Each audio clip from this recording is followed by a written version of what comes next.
Oi, oi, para você que está escutando o Produdiz, um podcast de produtos digitais e de tecnologia. Eu sou a Ingrid, talvez você já me conheça. Hoje eu estou como Product Manager Sênior aqui no Itaú e eu estou com um convidado super especial dessa série de entrevistas com lideranças, que é o Marcelo Linhares, que é gerente de engenharia aqui no Itaú. Marcelo, por favor, se apresente para o público. Oi, prazer. Obrigado pelo convite, em primeiro lugar. Eu sou Marcelo Linhares, estou aqui no Itaú desde 2009, então há 16 anos aqui 16 atuando no anos. Itaú. E estou na área de tecnologia desde os anos 2000, 2001. Tá Começo a entregando a entregar um idade pouquinho da já, né? idade, Então, eu sempre adorei a área de tecnologia, sempre fui muito curioso, Aham. desmontando coisas, eletrônica, enfim. Mas sempre gostei muito desse mundo de software, né? Desde do início da minha carreira, né? Uhum. Então, estou aqui no banco, passei por algumas áreas, desde áreas de investimento, na tecnologia sempre, né? Até áreas como cadastro, arquiteturas mais voltadas para dados. E atualmente eu trabalho ali no time de contas, jornadas de daily banking em contas, com os produtos aqui que a gente brinca, que são alguns produtos do coração, como cofrinhos, é um produto Aham. super do coração, conta global, conta para filhos, também atuo num combo de assinaturas que a gente chama de carinhosamente de Combina Aqui, Uhum. algumas coisas que estão por vir, mas é isso. E também dos pacotes de tarifas do banco, é um sistema que mais recente está comigo agora. Eu sou o pai da Alice, marido da Cris, somos casados há 20 anos, esse ano a gente completa 20 anos de casados, a Legal. Alice tem 11 anos e sou um pai muito coruja, bastante Uhum. coruja. Também sou pai de pet, tenho 2 pets, uma salsichinha e uma Amo. vira-latinha, que foi uma baita surpresa para minha esposa. Também amo as minhas cachorrinhas, a gente passa um bom tempo ali brincando dentro de casa mesmo, às vezes fora, enfim. A gente gasta bastante energia delas com isso no dia a dia e eu brinco que foi a surpresa que a gente estava na reforma do apartamento, Aham. no nosso apartamento. Eu fui na loja de construção buscar tijolo e voltei com uma cachorra.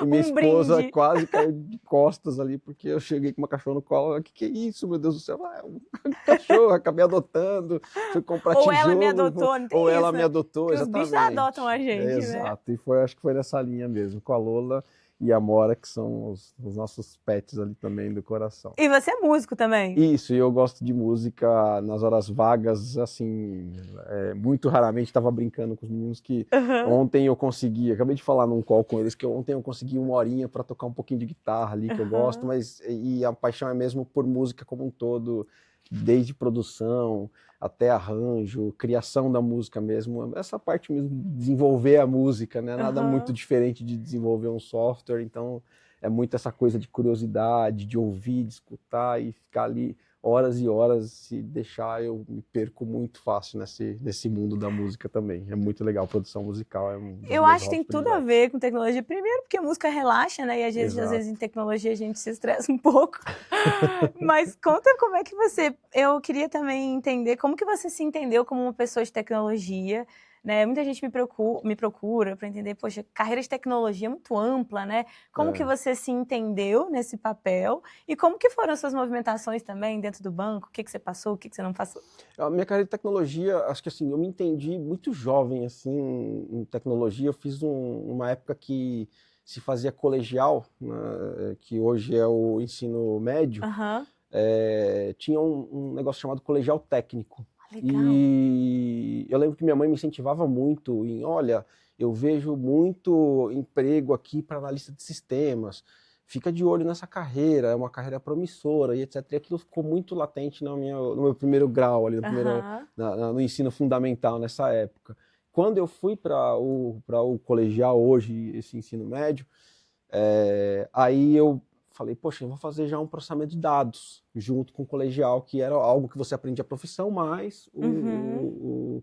propriamente o ensino, né? Do primeiro, segundo, terceiro anos ali do colegial. E isso já me despertou um interesse absurdo assim, pela programação, principalmente, porque a gente tinha Uhum. aula de programação em linguagens super antigas, era Clipper. Eu lembro que eu aprendi, a primeira linguagem foi Clipper mesmo, eu com um pouco de Basic também, muito ainda os caracteres ali, aquilo me acendeu uma coisa que, tipo assim, poxa, eu preciso descobrir como é que isso funciona na prática. E, poxa, aí na linha de fuçar, de entender, mais as matérias, matemática também, eu tinha uma certa facilidade com matemática, sempre gostei um pouquinho ali também, nunca fui um super gênio, mas eu sempre gostei, resolvia de certa forma rápido, decorei muito fácil a tabuada, então decorava muito fácil algumas coisas, e isso acho que me ajudou um pouco aí para essa vertente. Então, desde cedo eu me entendo por gostar muito de software e música junto, e misturando um pouco dessas duas coisas. E isso com 15 anos eu já sabia que eu queria seguir alguma coisa relacionada a desenvolvimento de software. Porém, meu primeiro emprego foi com suporte de computador, redes, etc. E teve um momento, assim, um ano e meio depois, que eu não aguentava mais. Quando ligava um usuário para... Poxa, Marcelo, vem formatar minha máquina, eu queria ter um negócio do coração. Aquilo chama o suporte, eu não quero mais ser o suporte. Eu não quero ser o suporte, exatamente. Foi quando eu tomei a decisão de sair. Eu tinha começado a namorar com a Cris, inclusive, já. Eu saí do emprego, porque eu tinha um emprego CLT, aquela coisa toda. Meu pai ficou desesperado, obviamente, né? Eu saí do emprego CLT para virar um estagiário, porque eu tinha começado a faculdade de ciência da computação, e virei um estagiário em software, né? Numa revista na época que dava suporte em software, em dúvidas de software. E foi onde eu aprendi muita coisa, porque a galera mandava dúvidas sobre, poxa, eu tô com esse problema nesse trecho de código, como é que eu resolvo? O meu trabalho era entender, pesquisar, tinha uma série de fontes, uma série de programas já construídos. Não tinha ChatGPT na época. Não tinha ChatGPT na época, obviamente. E o ponto era responder as dúvidas dos leitores da revista via e-mail. Então era isso o meu trabalho no primeiro momento, nesse estágio. E a revista também tinha uma consultoria. E aí todo mundo que entrava na revista como estagiário, o objetivo era ir para a consultoria, para trabalhar com desenvolvimento de software. E aí sim eu fui começando a trilhar essa carreira de desenvolvimento de software. Saí desse emprego de passar cabo, socorro, trocar tinta na impressora. Não aguento mais fazer isso. Perguntar se já desligou e desligou. Cansei de fazer isso. Saía do terceiro andar, ia até o térreo para trocar uma tinta de impressora. Eu já queria sair correndo. Então, legal. E Marcelo, assim. como que foi? Você entrou no banco, em que posição? Hoje você está como gerente. Como que foi essa movimentação, esse crescimento na sua carreira? Legal. Eu saí do banco, eu saí dessa consultoria e fui passando por outros mundos. Cheguei no banco eu cheguei, na verdade, no Unibanco em 2007. Depois eu saí, tive uma breve passagem no Unibanco, na época ainda não tinha sido feita a fusão, mas aí eu saí de lá como analista júnior e fui para a consultoria. Depois eu fui contratado pelo Itaú mesmo, eu entrei no Itaú BBA, ficava aqui no prédio da Faria Lima também. Legal. E trabalhei uns bons anos ali direto pelo Itaú BBA em 2009. E aí quando teve uma segunda fusão ali do Itaú BBA com o Itaú Unibanco em 2012, 2013 mais ou menos, que aí a gente foi se integrando completamente, a tecnologia principalmente, se integrou completamente ao Itaú Unibanco. E desde então passei por essas diversas áreas que eu narrei um pouquinho no começo, tipo, desde em sistemas integradores. Hoje eu vejo como a gente chama de Operational Data Store, que é meio pré-Big Data, nem dá para chamar de Big Data porque os dados movimentados eram menores, mas o volume financeiro era muito grande, então tinha que ter bastante integridade, tinha que ter bastante cuidado, eram operações do Itaú BBA do atacado, do banco de atacado.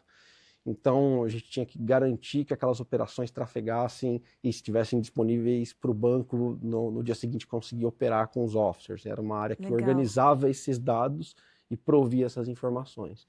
Depois eu fui para o cadastral, trabalhei um bom tempo com sistemas de cadastro do atacado. Depois fui para a tesouraria também, ali tudo isso como analista sênior.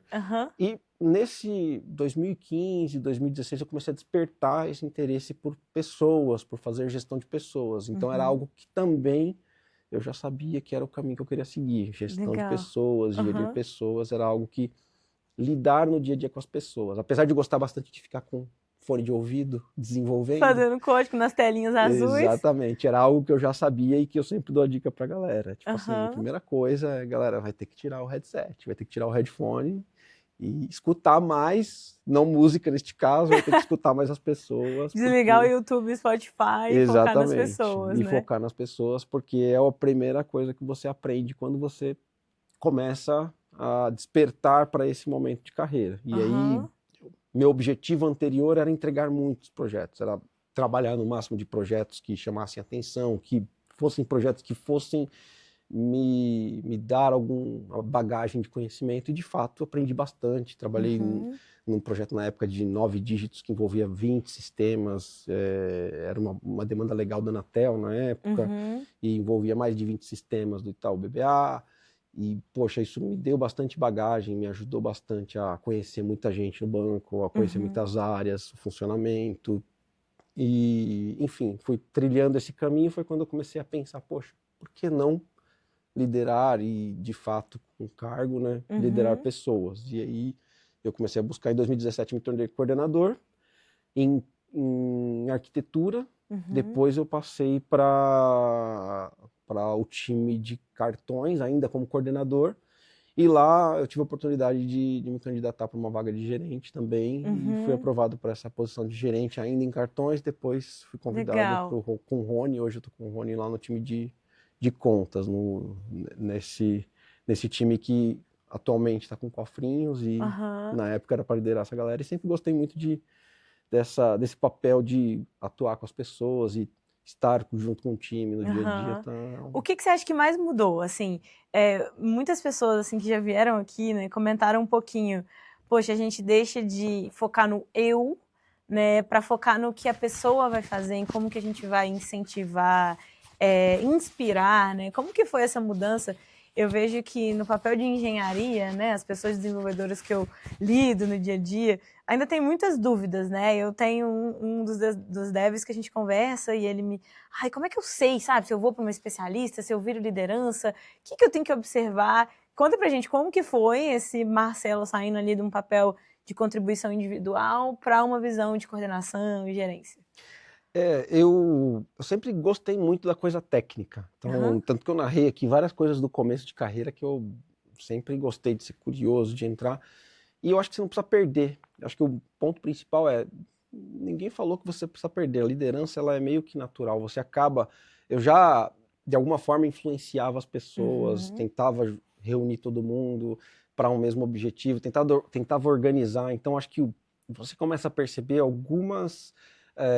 o que a gente chama de soft skills, né? A gente Uhum. começa a perceber que o líder, ele tem, não é só, poxa, eu lidero naturalmente.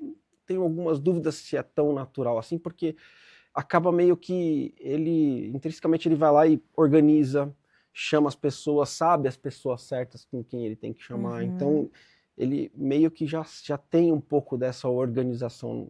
Talvez isso é mais natural do que propriamente Uhum. dito a liderança. Mas ele usa algumas soft skills de organização, de comunicação.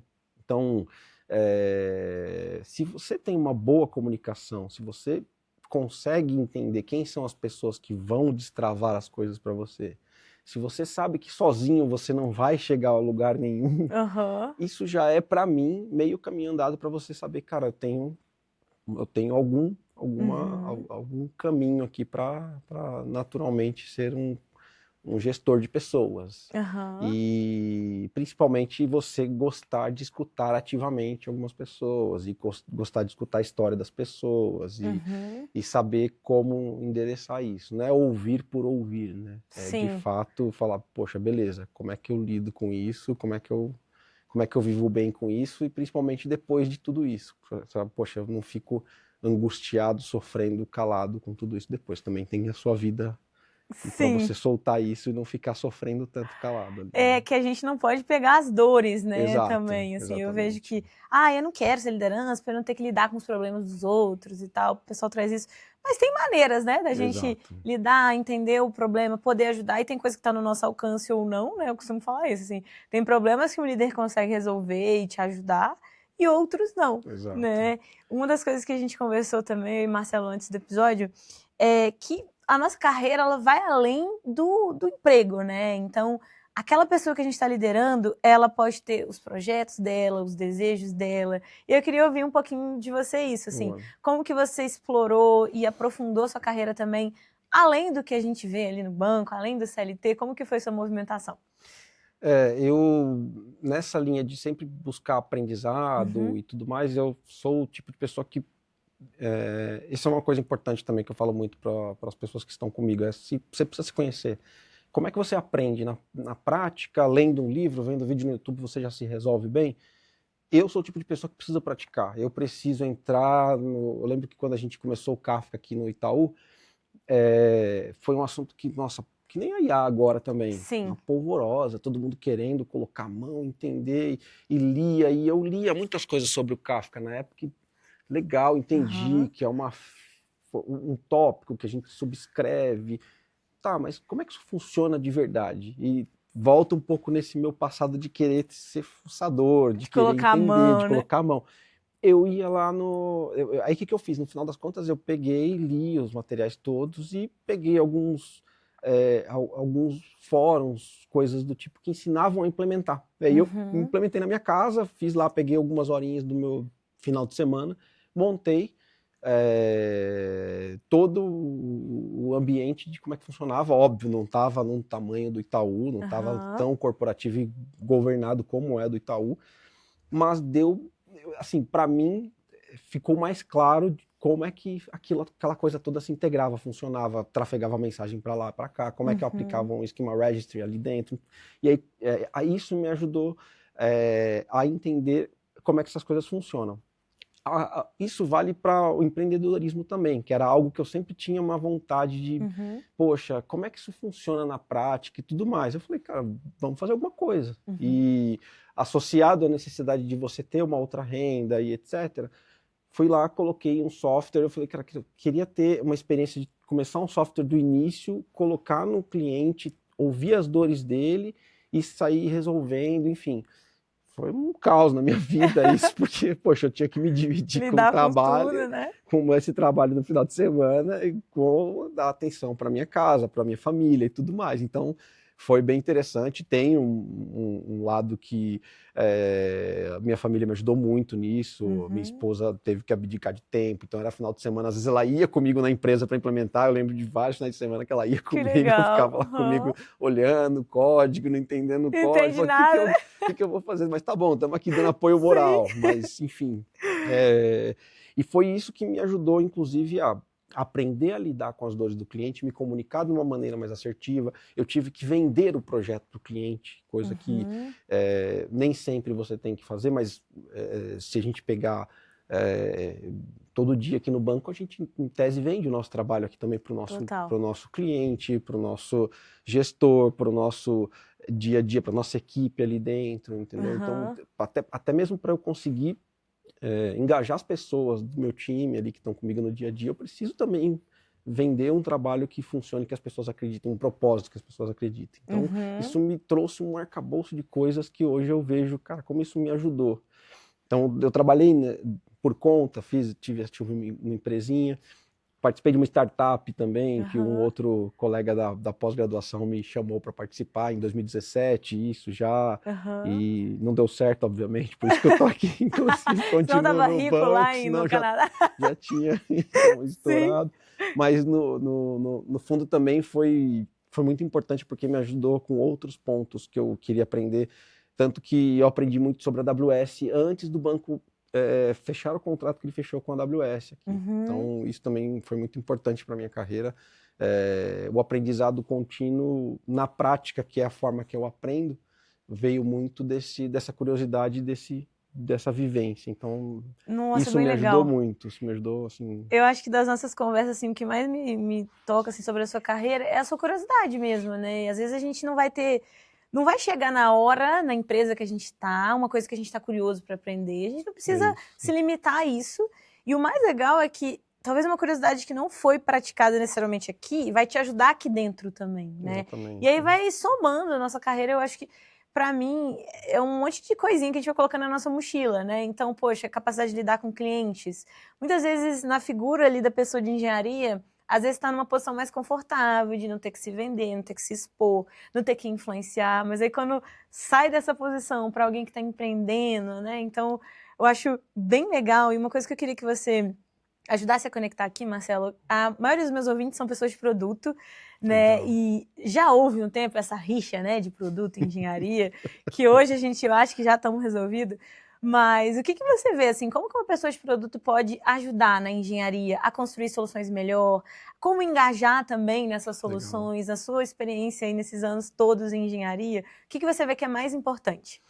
É, eu acho que com tudo que eu tenho aprendido, principalmente nesses últimos anos, porque a minha mudança de arquitetura para vir para um time de engenharia que está, e o meu objetivo era muito claro, era ficar perto, era num time de engenharia que ficasse próximo do cliente do banco, para Aham. ouvir as dores e para resolver as dores desses clientes.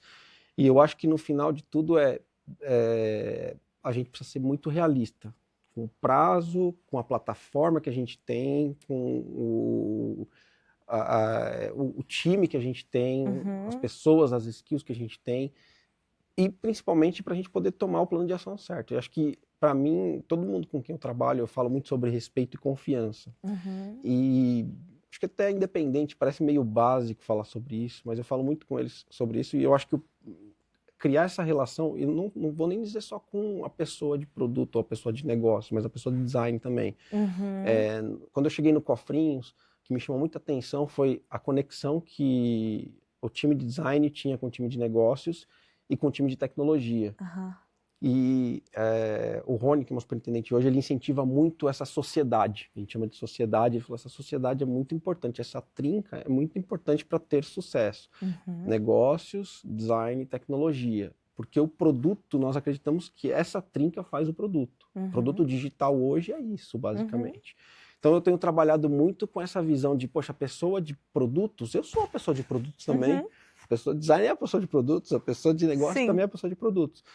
E isso é o que a gente tem escalado muito, e eu acredito que a pessoa que está ali no dia a dia de negócios, no dia a dia do produto, precisa ter essa visão realista do que está acontecendo no dia a dia, para a gente saber o que a gente precisa exatamente mexer, para não ficar, cara, poxa, eu quero fazer essa coisa inovadora. Uma plataforma permite a gente inovar este ponto neste momento? Não, ainda não, mas vamos Uhum. trabalhar para isso. Então vamos abrir um time específico de especialistas para resolver a plataforma aqui, enquanto o outro time trabalha na jornada, Exato. por exemplo. E outra coisa que a gente vai ter que abrir mão, né? Porque toda Exatamente, escolha, uma renúncia. Então, exatamente. cara, para mim as melhores conversas assim com o meu time de engenharia é quando a gente consegue chegar num meio termo, sabe? Tipo, do que a gente quer pro que Uhum. dá para fazer, né? Eu tive um Exato. tech lead, eu amava, que ele sempre falava assim comigo: Ingrid, tudo dá. Depende de como. Depende de quando. Então, eu falava sempre: dá pra gente fazer isso? E eu, cheia de ideias, ele: Ingrid, tudo dá. Depende de quando. E eu acho que toda a inteligência artificial também vem mudando isso, né? Vem. Primeiro porque põe mais uma coisinha na nossa mochila, e aí a gente costuma desafiar Exato. também. Não, isso dá assim, agora é mais rápido. Queria que você contasse um pouco, como tá sendo isso, assim? Acho que a IA tem mudado tudo, no banco, na vida, né, no corporativo como um todo. A engenharia acho que está sendo mais afetada ainda. Como que tem sido, Sim. assim, ser um gerente de engenharia nessa tempos loucos aí de IA? Eu esperava que fosse mais complexo com o time que eu atuo hoje, que eu estou inserido hoje. Eu achei, time de tecnologia especificamente, eu achei que fosse mais complexo e, surpreendentemente, a galera topou. As pessoas que demoraram mais, que eram devs muito, muito sêniores, assim, pessoas que desenvolvem uma produtividade 3 vezes maior do que um dev sênior comum. Aham. Essas pessoas ficaram 10 vezes mais produtivas, e quando entenderam o poder, cara, estão usando e estão amando usar, Uhum. e eu fiquei muito surpreso positivamente com essa galera. Aham. Agora o ponto é como é que a gente abre um pouco, expande um pouco os horizontes dessa galera para, cara, beleza, agora você não vai ser mais aquele dev da casinha, você vai ser um dev mais horizontal aqui, vai ser um dev que vai olhar para outros Tirar o temas, fone mesmo, tirar né? o fone mesmo, porque ouvindo outros podcasts, mais recentemente até no próprio Itaú tivemos um podcast do pessoal da Lura, que fala muito sobre isso. A entrada e a saída, a IA está fazendo muito bem. Mas essa meiuca, essa conexão, essa troca, ainda precisa de pessoas que vão lá e entendem o que precisa de fato, que faz, o que traz o valor para o cliente lá na ponta. Como é que eu, cara, aprendo coisas novas da outra posição. A gente estava muito separadinho em caixinhas, né? O front de nativo, o front de WebView, o back-end de Kotlin, o back-end de Java. E isso a IA resolve muito bem. Agora, o grande dev que se diferencia dessa galera toda é o dev que entende um pouco dos indicadores de negócio. Estou falando para ser um mega produteiro profundo, mas entende um pouco disso. O produteiro, e aí até conectando com a pergunta anterior, o produteiro que vai lá e, poxa, cara, descobri umas coisinhas novas aqui, que tem uns agentes que geram esse protótipo e tal. Essa integração é o que vai ser, na minha visão, times que têm uma alta performance, é o que tem se desenhado melhor nesse mundo novo com IA, porque a gente vai ter vários modelos gigantes. Tem se falado muito sobre a performance da IA e como é que a gente tira proveito disso sem ter um custo tão elevado de tokens, né? Tokens, que agora a preocupação do momento. Sim. Então, assim, no final de tudo vai sempre esbarrar nessa conversa, nessa comunicação, nessa boa comunicação, principalmente dos devs que estão na sua casinha ali tentando entender como é que essa coisa toda se integra, né? Esses agentes se integram. Uma coisa que eu vejo, assim, que eu tava refletindo, a IA, ela não é capaz de conversar, né? Ela cospe palavras, né? Para quem não estudou ainda, recomendo entender um pouquinho do modelo de probabilidade que é feito, né? E aí ela não conversa, quem conversa somos nós. Então nós somos capazes de ir lá, conversar, cutucar, expandir uma fronteira. Então, poxa, eu aqui na cadeira de PM, vou lá, converso, expando uma fronteira de design, expando uma fronteira de código. Mas ainda assim, eu gostei muito que você falou sobre confiança, respeito, porque é respeitar o que o outro sabe, a história dele, né? Exato. Porque não é porque eu fiz um design ali numa ferramenta que eu entendo de design, né? Não é porque eu fiz um código, né? Então hoje a IA permite que não tenho background técnico, possa codar também. Eu já fiz até PR no GitHub. Mas ainda assim, eu tenho um respeito por quem já tem, né? E como que você vê, assim, como que as pessoas, principalmente de engenharia, né, podem se aprimorar disso e pegar para si, não, tá, porque uma pesquisa que eu vi recente tá muito mais rápido escrever código, mas aí a gente gasta muito tempo revisando, né, e corrigindo as bobeiras que a IA fez, assim. Como que a gente lida, assim, com esse paradigma? Eu acho também que a gente acaba sendo mais cobrado de produtividade, né, para ser mais rápido, mas ao mesmo tempo a gente vira o guardião da qualidade, né? Exato. Como que você vê isso no dia a dia? É exatamente o dilema agora. O que estamos aprendendo agora, tem recebido muita provocação do nosso time de negócios, o nosso produteiro de alguns times de conta global, de conta para filhos. Ele é um heavy user do assunto de IA e tudo mais, e ele prototipa muita coisa, e eu acho isso sensacional, eu acho muito bom, porque nos traz coisas que ele tem estudado para, cara, isso aqui está mudando muito, isso aqui está trazendo muitas novidades. Por outro lado, o meu time tem automatizado muita coisa do entorno para poder colocar código em produção o mais rápido possível. Então, o que está se desenhando o que a gente está estruturando melhor e que eu estou vendo acontecer? Processos. E é onde a galera, nossa, processo, cara, vou ter que fazer...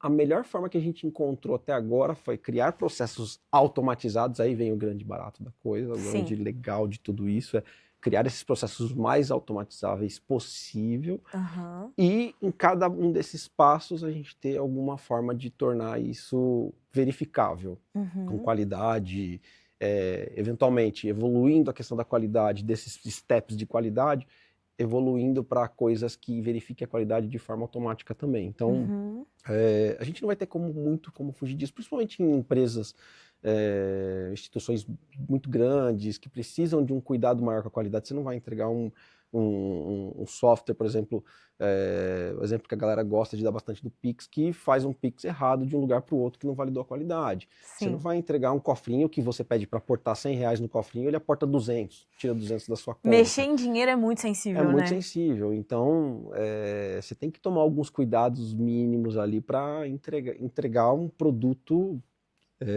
na mão do cliente que faça aquilo que no mínimo se espera. Então, tem principalmente para grandes instituições, e acho que todo mundo se preocupa e quer entregar o melhor para o cliente final. Então, esses cuidados vão continuar e passa eventualmente por alguns gates manuais. E isso ainda traz as preocupações. E alguns processos, é uma referência para a turma já ir estudando e pesquisando. A gente está falando muito sobre as specs de produtos, que é a PRD, e o Spec Driven Development, que também tem se falado SDD, a siglinha SDD, que a galera também tem voltado muito à tona, a galera está estudando muito isso, como implementar esse processo. Esses dois processos bem conectados, bem desenhados, tendem a formatar um bom pipe de entrega desde o início, desde a produtação, design, desde o visioning, né, da produtação, design, especificação técnica, código, com todos esses gates no meio do caminho. Aí eu acho que é um lugar onde a gente começa a sentir um pouco mais de segurança para soltar mais esse assunto. É o que tem se tratado, tem estudado, tem frameworks, deve conhecer muito mais que eu, não sou eu tenho estudado bastante, porque, enfim, eu gosto de estudar, sou curioso, né? Como eu falei, e tá pegando bastante, então é um bom momento para isso. Você foi falando, eu fui lembrando, assim, eu venho até de cultura ágil, né? Eu já fui agilista, tenho certificação de Scrum Master, quer dizer, eu não renovei minha certificação, mas tirei. E aí a gente falava lá do manifesto ágil, né? Software em funcionamento, muito mais do que documentação.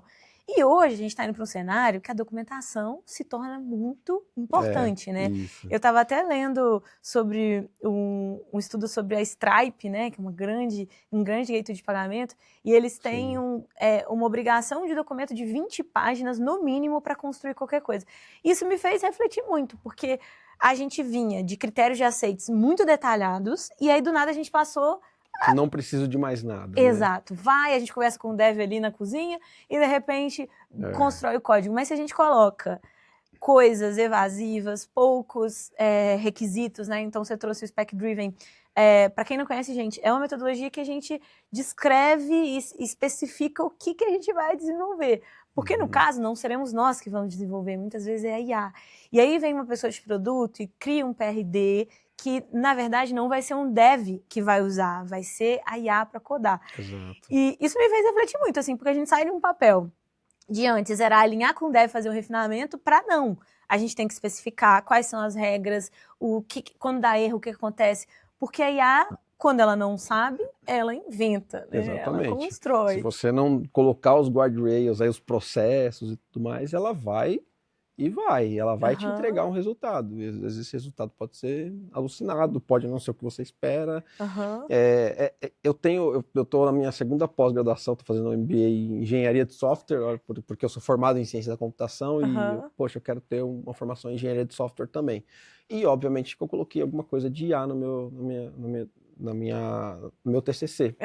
Uma das coisas que eu coloquei junto foi a conceituação, porque pegando o ponto com a minha carreira, o que eu achei muito legal, e aí talvez mais por sorte do que por juízo, eu acabei indo para uma área, quando eu virei coordenador, para uma área de arquitetura. E, poxa, arquitetura, depois você foi para engenharia, aliás, a galera até me pergunta às vezes isso. Cara, foi interessante porque eu sempre tive uma veia de entrega, de querer entregar. Em engenharia você tem muita entrega, arquitetura você precisa pensar um pouco mais. Então, na arquitetura me fez refletir principalmente sobre contextos, que é uma das coisas que está no meu TCC, esse é o ponto que eu queria fazer essa ligação. Por quê?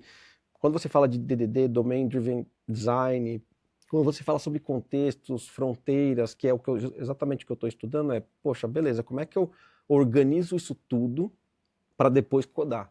Isso é uma coisa muito antiga em software, só que agora com a IA, a gente precisa conceituar essas coisas para servir de input para isso entrar nessa pipe toda de PRD, de especificações, de negócio, de linguagem ubíqua para o negócio todo, para a gente falar a mesma língua, e é uma língua de negócio, uma língua de produto especificamente. Não estou falando para a gente criar uma língua nova, é a língua que o produto já fala.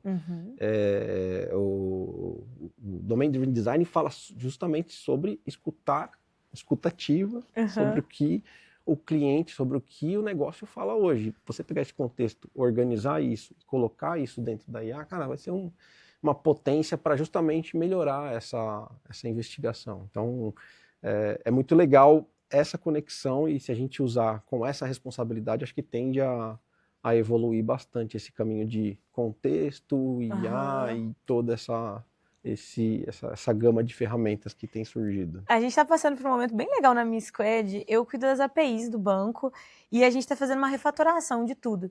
E foi muito interessante ver meu time técnico trabalhar, assim, que a gente está gastando muito tempo criando as RFCs, criando todo o conceito, discutindo a arquitetura, para depois, né, colocar para IA para codar. Isso para mim foi muito novo, assim, é uma das primeiras vezes que eu estou passando por isso. E é interessante a gente perceber o papel da engenharia, que no fim não é escrever o código. Escrever o código é um dos jeitos de fazer, mas muito interessante ver, poxa, discutindo como que vai ser, quais são os riscos, o que a gente quer. Então, muito forte, voltando para produto, o que a gente quer, o que o cliente precisa. No meu caso, o meu cliente é um dev, e o dev ele não quer interface. Então, a gente estava construindo uma CLI, e aí a interface é o terminal.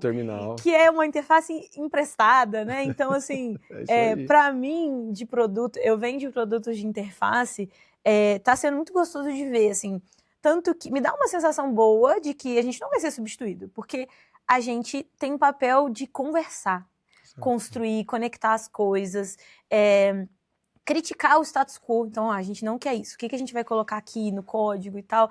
E aí, o desenvolvimento, ele passa a ser uma coisa natural que vai surgir de uma coisa que foi. Apesar de que eu tô tendo algumas conversas com meus devs que não estão gostando muito também da experiência de só ficar vendo. No caso, a gente tá usando o Devin, né?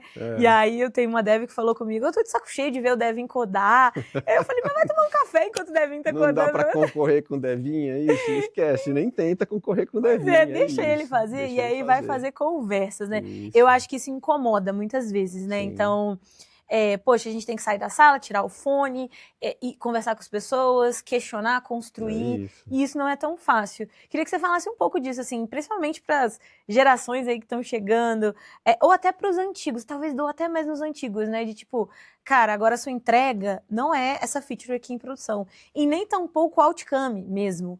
Agora, seu papel é conversar, questionar, né, a IA e tal. O que você vê? E assim, a sua carreira, né, muitos anos em engenharia, às vezes alguém que está ouvindo está no início, assim, o que você vê? Talvez, para vocês não ficarem desesperados, gente, o que você vê, o que você faria, enfim.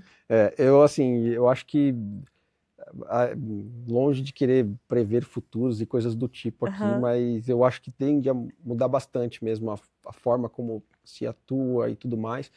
Eu me apegaria, a primeira coisa que eu faria é sempre me apegar ao que é a fundação disso tudo. Tem um youtuber que eu sigo, eu gosto bastante, que é o Fábio Akita.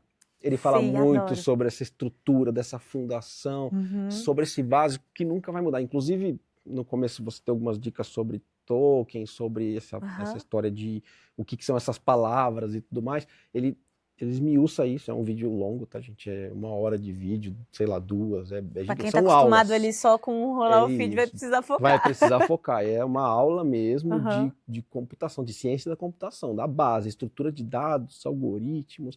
Mas o Fábio Akita, ele fala disso muito bem e me ajudou bastante a relembrar coisas que eu tinha aprendido na ciência da computação. Eu me formei em 2003, então já tem um tempinho, né? E me ajudou bastante a relembrar e você olhar para essa fundação. Isso me ajudou em muitas outras coisas que, poxa, você na hora que você está fazendo uma escala logarítmica, uma árvore binária, você fala, por que eu vou usar isso na minha vida? Eu não vou usar isso para nada. Sim. Eventualmente você vai usar, talvez você use uma vida ou outra, você vai usar isso. O ponto é destravar a coisa lógica, o raciocínio lógico, porque isso te ajuda a pensar de uma outra forma e, principalmente, que é o segundo step aqui, na minha opinião, fazer muita pergunta. É ser aquela pessoa chata que vai ficar perguntando e vai... Cara, enquanto você não se sentir satisfeito, continue fazendo pergunta. Isso para humanos e para IA também, né? Exatamente, para IA também. Desafia a IA, inclusive. Não aceite a última resposta, a única resposta. Quando você precisar que tenham decisões importantes que você precisa tomar, pede para a IA. Espera, me pede para eu tomar essa decisão. Ela vai esperar, ela vai pedir, me fala sobre isso. Você pediu para ela vai te pedir. Então, faça as perguntas, comece a fazer perguntas, porque às vezes você vai fazer uma pergunta ou outra que você fala, poxa, não era bem isso aqui, mas você em algum momento vai encontrar qualquer pergunta que você deveria fazer naquele momento. Então, acho que essa curiosidade, essa coisa de querer montar, e principalmente documentar aquilo tudo que você está fazendo, vai ser um diferencial que, por mais que a IA vai facilitar essa vida, ela precisa que alguém ensine ela, principalmente as coisas novas. Sim. A IA lê o passado. Tudo que aconteceu até aqui para trás, ela consegue ler. Mas o que vem de novo, os produtos novos que vão surgir, coisas novas que vão acontecer que a gente ainda nem sabe, a IA precisa aprender essas coisas todas. Então, vai ser constante. Recentemente, eu estava ouvindo algumas pessoas falando sobre a galera no Vale do Silício tá no café, todo mundo ocupado no café e desesperado quando acabam os tokens ou quando acaba a assinatura deles, eles ficam parados esperando virar de novo, porque eles estão gerando ideias sem parar, simultaneamente, ideias novas para criar novas empresas, novos produtos que vão surgir que a gente não faz a menor ideia do que seja ainda. Então, isso vai retroalimentar a IA, e se a gente conseguir fazer isso com algum diferencial, acho que é aí que está a novidade do momento, principalmente para os devs que saírem um pouco mais do dev padrão aqui. Sim. Tem uma coisa que eu queria muito que você abordasse. Eu vejo uma dificuldade nas pessoas desenvolvedoras em comunicação, sabe? E você aqui se comunicando super bem, explicando. Eu acho que conecta um pouco com a sua trajetória também, né? De sair ali da caixa. E uma coisa que eu faço, aí depois eu queria ouvir sua opinião, assim, eu tive muitos devs que traziam para mim que queriam melhorar a comunicação e se falar melhor e tal. E aí então tá, porque oportunidade tem. Eu botava meus devs para apresentar, para comunicar, e aí às vezes não vai ter o melhor pitch perfeito, até porque muitas vezes tirar o fone e ir para a exposição não é tão fácil, mas eu queria ouvir de você. O que você incentiva, né? E aí não só pessoas desenvolvedoras, mas todo mundo que quer se comunicar melhor, o que você fez e o que você recomenda? Eu percebia, e primeira coisa é ouvir feedbacks reais. Eu sempre busquei feedbacks reais. Eu lembro que justamente quando eu queria ser promovido para coordenador, primeiro eu tive aquela vontade, acho que eu levo o jeito, conversei com algumas pessoas, acho que tem alguma coisa aí. Aí eu falei, beleza, agora eu preciso conversar com alguém que vai me dar um feedback real. E eu pedi para uma gestora na época do Itaú, que eu gostava muito, tinha como referência, tenho ainda como referência de gestora, de mentora, inclusive pedi uma mentoria para ela. E ela falou para mim, ok, eu faço uma mentoria, só que eu vou te falar a verdade, você sabe disso. Eu falei, é por isso que eu te procurei, então me fala a verdade. E ela falou, tá bom, a primeira coisa você vai ter que melhorar a sua forma de falar. Legal. E estou falando de coisas básicas como gírias, forma de falar. Então foi bem difícil ouvir esse feedback na cara, na lata ali. E eu acho que esse é o primeiro de tudo, ouvir feedbacks reais e começar... dizem que é muito ruim para o ser humano fazer lições aprendidas, aquele exercício do ágil, do Scrum, né, no caso, de lições aprendidas, de pós-mortem, retrospectiva, é muito difícil e um outro gestor também falava, poxa, eu acho o pós-mortem de vocês ou a retro de vocês é muito morna, tem que ser mais quente essa retro, gente, tem que, cara, que não entregou no prazo, cara, isso não pode aceitar que não entregou no prazo, vocês têm que quebrar tem que lavar o pau aqui, é isso. Exato, eu gosto muito dessa visão também, porque senão fica no superficial, e aí a gente não melhora, né? E a gente tem uma certa, e o ser humano, e óbvio, né, só que eu sempre volto nessa questão de tomar um cuidado com respeito e confiança, porque, lógico que você não vai, independente de onde esteja, você não vai ultrapassar essa barreira. E isso para mim foi muito, ela falou com todo respeito e com todo cuidado, ela falou, eu acho que você precisa melhorar nessa forma de falar. Você fala muita gíria, você fala de um jeito muito rápido, né? Então, começa aí até a comunicação. Às vezes a gente é muito fácil quando a gente vê uma pessoa introspectiva, uma pessoa que não quer se expor e coisas do tipo, mas a pessoa que eu já falava, de certa forma, eu conversava muito com as pessoas, mas era essa conversa Sim. muito, sabe? Tá, como é que eu coloco uma coisa mais formal na minha conversa? Então, foi bem difícil, eu tive que, poxa, beleza, peraí, vou ler alguns livros, já gostava de ler, então vou ler alguns livros que me ajudem nisso. No meu último TCC eu li O Príncipe, Maquiavel, meu Deus, que terrível ler aquele Difícil livro, demais. difícil demais aquela leitura, mas eu terminei li de ponta a ponta, Aham. beleza. Me ajudou bastante a ter um pouco mais de bagagem, então, primeiro é ter esses feedbacks reais e às vezes é se jogar mesmo, gente. É entrar e pedir espaço. Se não tem um gestor que não te dá esse espaço, é procurar esse espaço. É Sim. cavar mesmo esse espaço para... Deixa eu apresentar dessa vez aqui na demo. Na demo Aham. da minha sprint. Num momento, e depende, squad, não sei o Aham. formato que a Às galera vezes vai começa uma estar. demo menor, depois vai para uma maior. Exato. Pega um grupo de confiança. Eu Uhum. faço muito isso com as reuniões de gerência que eu faço com todo o meu time. Eu falo pro pessoal, gente, aqui é o lugar, é um espaço de confiança. Eu abro esse espaço de Sim. confiança pra galera, para justamente incentivar a questão de segurança psicológica, pra Aham. galera se expor mesmo. E aqui, galera, aqui é o lugar para vocês errarem à vontade, não vai ter... ninguém vai ficar questionando, vai ficar avaliando, nada. Aqui é o lugar para vocês errarem. Então, aproveitem esse espaço para apresentar, para falar, para eu não ficar falando, para os coordenadores não ficarem falando, para o especialista não ficar... É vocês que têm, para vocês exporem, para vocês aproveitarem e treinarem. Sim. Mesmo. Porque é treino, não tem muito para onde correr. Às vezes é gravar. Eu tinha um professor de inglês que me gravava. Uhum. E ele me gravava falando. Então, quando eu via que eu tava, nossa, e com gravação, música e tudo mais, mesma coisa. Uhum. Me ouvia cantando, poxa, aqui tá muito corrido. Então, é isso. Às vezes você não percebe quando você tá aqui falando naturalmente. Só quando você ouve a gravação depois, aí você percebe que você fala muito rápido, muito devagar. Então... Eu fiz um curso de oratória que ele gravou e foi muito difícil, porque eu fiquei com muita vergonha. Exato. Deve ter uns 10 anos isso, né? Eu tava na época ainda na faculdade, e aí ele me gravou e eu fiquei, gente, eu falo assim, me deu um nervoso. Mas é isso, né? Enfrentar, Exato. ver, aí avaliar e ver o que vai melhorar. Eu costumo falar que comunicação é um músculo. Se você não exercita, se você não se põe à prova, você não vai falar bem. Exatamente. Mas se você começa a falar, né, se expondo, as coisas vão surgindo. É isso. Bem legal. Eu acho que a pandemia me ajudou um pouco também, porque eu tinha muita vergonha de falar antes da pandemia. Eu tinha um pouco de vergonha de falar mais em reuniões muito grandes, em reuniões com muita gente. Na câmera foi mais fácil, porque então eu aproveitei um pouco desse momento para dar essa desenrolada também, confesso, que me ajudou bastante. É verdade, porque aí a gente estava numa sala muito grande, falando para muitas pessoas, mas pelo menos não estava vendo aquele Exatamente, era mais fácil falar para a câmera ali do notebook, pronto, resolveu também. Então, legal, Marcelo, a gente está caminhando para o final do episódio. Eu queria que você agora deixasse o espaço aberto para você. Eu sei que conselho é muito fácil, né? A gente não está aqui para te dar conselhos vagos, mas eu queria ouvir, né? Poxa, tô no início da carreira, né? Olhando aqui para a carreira do Marcelo, que hoje é gerente, muitas vezes a gente se vê numa posição muito distante, né? O trazer e conversar também com as lideranças é um pouco do meu desejo de mostrar que são pessoas normais, né? Que erraram, que acertaram, que têm seus hobbies, que tiveram que abdicar, enfim. Queria deixar um espaço para você deixar aí uma mensagem e depois também você colocar onde que as pessoas te encontram. Legal, vamos lá. Primeiro ponto galera, se eu puder deixar um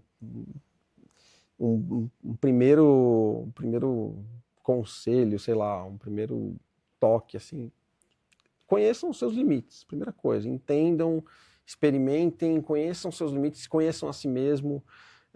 Acho que é muito importante saber que, poxa, isso funciona para mim, isso não funciona para mim, qual que é a minha essência, o que eu gosto de fato de entrar aqui, é isso que eu gosto.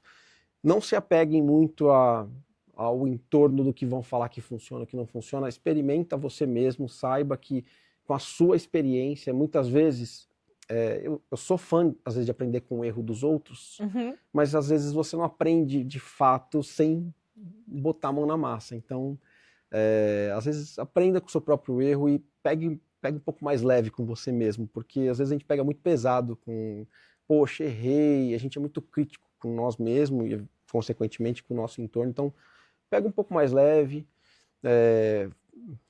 vai sofrer? Vai ser difícil? Vai ser difícil, mas no dia seguinte, eu brinco do BET, né? A gente, mais das antigas, dos BETs do banco. BET era o processamento noturno que acontecia nos bancos, né? Então, deixa o BET passar, passou aquela noite, no dia seguinte você vai respirar, vai ter o sol de novo. Eu gosto muito, tem um gestor que no ano de 2024 foi um ano bem complexo para mim, assim, em termos de gestão de time, tanto que eu abri 2024 só eu na gerência. Eu era a única pessoa do time, o gerente, e não tinha mais ninguém comigo. E eu falei, meu Deus, o que vai ser agora, né? Sim, tive medo, bate a insegurança, fala, será que eu estou fazendo a coisa certa? Será que esse é o caminho? Será que eu saio agora? Será que eu fico? O que acontece? E eu confiei muito na minha liderança, nos meus líderes na época, tive vários líderes, vários superintendentes que vieram falar comigo, falaram, fica tranquilo que vai ficar tudo bem. E eu confiei, e teve um que especificamente falou para mim, cara, é caminhando que se faz o caminho, música do Titãs mais recente que a gente ouve. E eu acho que essa é uma frase que me pegou muito, até hoje eu uso ela no meu dia a dia, penso muito nessa frase, porque às vezes a gente está com, um produto que a gente fala, cara, não faço a menor ideia de por onde começar. Então, caminha que vai aparecer. Eu gosto muito de falar que primeiro você põe o pé, depois o chão aparece. Exato. Porque senão a gente sempre vai pisar no lugar que a gente já está confortável ali. Então, você vai ter que dar um passo e aí vai torcer para o chão aparecer embaixo. Às vezes vai com medo mesmo, mas tenha coragem e principalmente se conheça também. É importante se conhecer, é importante saber que, cara, eu tô num momento de ter essa coragem. Se não tiver, tá tudo bem também. Sim. Pega leve com você, se conheça, entenda o momento que você tá e em algum momento da sua vida vai que confia. Outra coisa que eu gosto de falar pra galera é toma cuidado com os objetivos. Eu quero em 1 ano ser coordenador, eu quero em 1 ano ser gerente. Tenta fazer coisas que estão mais na sua mão, no seu controle. Eventualmente, a promoção não está muito no seu controle. Então, óbvio, você vai trabalhar por aquilo, todo mundo quer aumento de salário, todo mundo quer um cargo novo, todo mundo quer tudo isso. E às vezes isso não está tão à nossa mão ali, né? Pelo menos na maioria da galera não está na nossa mão. Total. Eu costumo dizer, é melhor a gente pensar, eu quero estar pronto para o cargo. Exato. E aí você investiga isso com o seu gestor. O que significa estar pronto para ser coordenadora? Beleza. Porque se a gente ficar esperando e as nossas metas serem de coisas que não dependem da gente, pode ser muito frustrante, né? Perfeito, exatamente por isso. Porque o que depende de mim? Poxa, um novo aprendizado, um novo projeto, e às vezes até uma coisa, cara, completamente diferente que vai te levar para aquele caminho. Sim. Então, sei lá, todo ano eu tinha uma coisa que eu queria aprender nova. Então, sei lá, no ano passado eu queria aprender a cozinhar, sei lá, tal comida, sei lá, alguma coisa muito fora, nada a ver com o que eu queria. Teve um ano que eu queria aprender a andar de moto. Eu sempre tive vontade e fui lá e aprendi. Teve um ano que eu queria aprender a tocar um instrumento novo. E assim... Caiu de moto? Caí, mas tá tudo bem. Sobrevivi. Caí com cuidado.